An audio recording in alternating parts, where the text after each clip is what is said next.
పచ్చని పొలాలు, బంగారు వర్ణపు సూర్యకాంతితో నిండిన ఒక ప్రశాంతమైన గ్రామంలో ఏకాగ్రత యొక్క నిజమైన శక్తిని చాటి చెప్పే ఒక బాలుడుండేవాడు.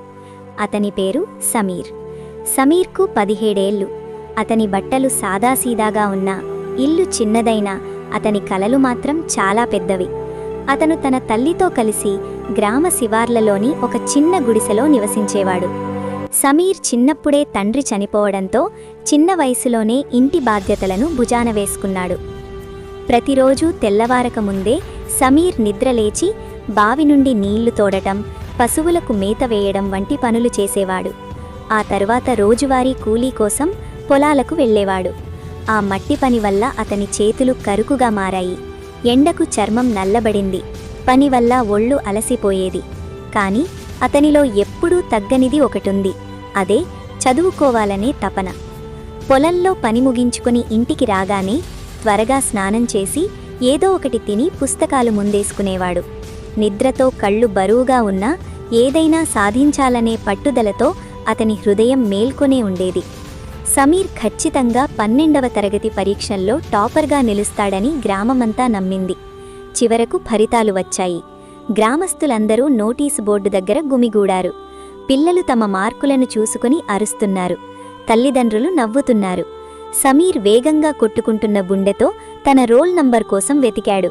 అతనికి నంబర్ కనిపించింది. అతను దాదాపు అన్ని సబ్జెక్టుల్లో ఉత్తీర్ణుడయ్యాడు.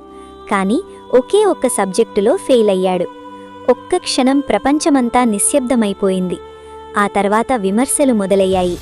మేమింతగా పొగిడిన సమీర్ ఇతనేనా? పొలాల్లో కనిచేసేవీడు టాపర్ అవుతాననుకున్నాడా? ఎంత కష్టపడితే ఏం లాభం?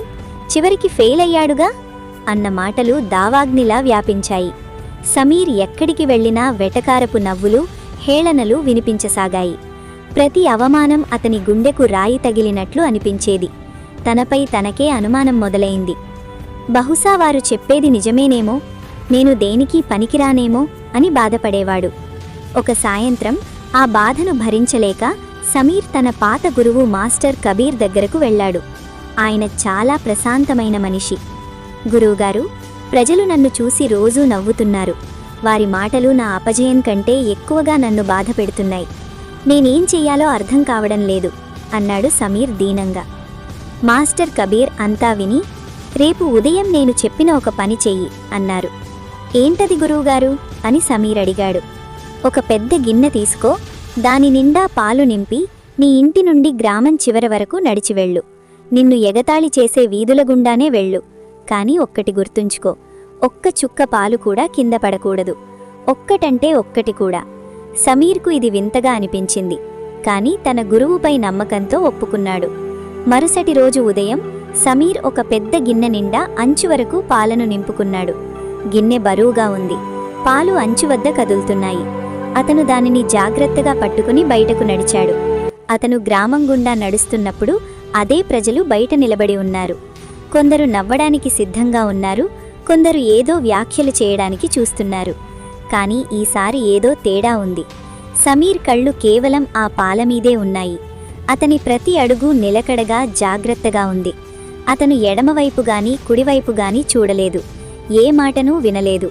అతనికి వినిపించిందల్లా తన శ్వాస శబ్దం మాత్రమే. అతని చుట్టూ ఉన్న ప్రపంచం మెల్లగా మాయమైపోయింది. ఆ ఇళ్ళు, ఆ ముఖాలు, ఆ గాసిప్పులు, ఆ నవ్వులు అన్నీ దూరంగా వినిపించే ఒక శబ్దంలాగా మారిపోయాయి. ఆ క్షణంలో అక్కడ ఉన్నది సమీర్ మరియు ఆ పాలగిన్నె మాత్రమే. అతను గ్రామం చివరకు చేరుకున్నాక కిందకు చూశాడు. ఒక్క చుక్క పాలు కూడా కింద పడలేదు. తర్వాత అతను మాస్టర్ కబీర్ దగ్గరకు తిరిగి వెళ్ళాడు. గురువుగారు, నా దృష్టి అంతా పాలమీద ఉండటం వల్ల జనం ఏమంటున్నారో నాకు వినిపించలేదు. వారి ముఖాలు కూడా సరిగ్గా కనిపించలేదు అన్నాడు. మాస్టర్ కబీర్ చిరునవ్వుతో ఇలా అన్నారు. సమీర్, నేను నీకు నేర్పాలనుకున్న రహస్యమిదే. నీ మనస్సు పూర్తిగా నీ లక్ష్యం మీద కేంద్రీకృతమై ఉన్నప్పుడు ఇతరుల మాటలు వాటి శక్తిని కోల్పోతాయి. వారి గోల నిన్ను కదిలించలేదు. ఈరోజు వారి మాటలు నీ గిన్నెలోని పాలను ఎలా కదిలించలేకపోయాయో నీ జీవితాన్ని కూడా అలాగే ఏమీ చేయలేవు. సమీర్లో కొత్త ఆలోచన మొదలైంది. ఇంతకు ముందు తాను లక్ష్యం కంటే ఇతరుల అభిప్రాయాలకే ఎక్కువ ప్రాముఖ్యత ఇచ్చాడని గ్రహించాడు. ఏకాగ్రత కలిగిన మనస్సును ఎవ్వరూ ఏమీ చేయలేరని అతనికి అర్థమైంది. ఆ రోజు నుండి గ్రామం మారలేదు, ప్రజలు మాట్లాడుతూనే ఉన్నారు. కాని సమీర్ మారాడు. అతను మళ్లీ పూర్తి ఏకాగ్రతతో పరీక్షలకు సిద్ధమయ్యాడు. అవమానంతో కాకుండా శాంతితో పొలాల్లో పనిచేశాడు. వీధుల్లో నడుస్తున్నప్పుడు తన మనస్సులో ఒక అదృశ్య పాలగిన్నెను మోస్తున్నట్లు పూర్తి ఆత్మవిశ్వాసంతో నడిచాడు. కొన్ని నెలల తరువాత కొత్త ఫలితాలు వచ్చాయి. సమీర్ అద్భుతమైన మార్కులతో పాసయ్యాడు. కొందరు అతన్ని పొగిడారు, కొందరు మౌనంగా ఉండిపోయారు.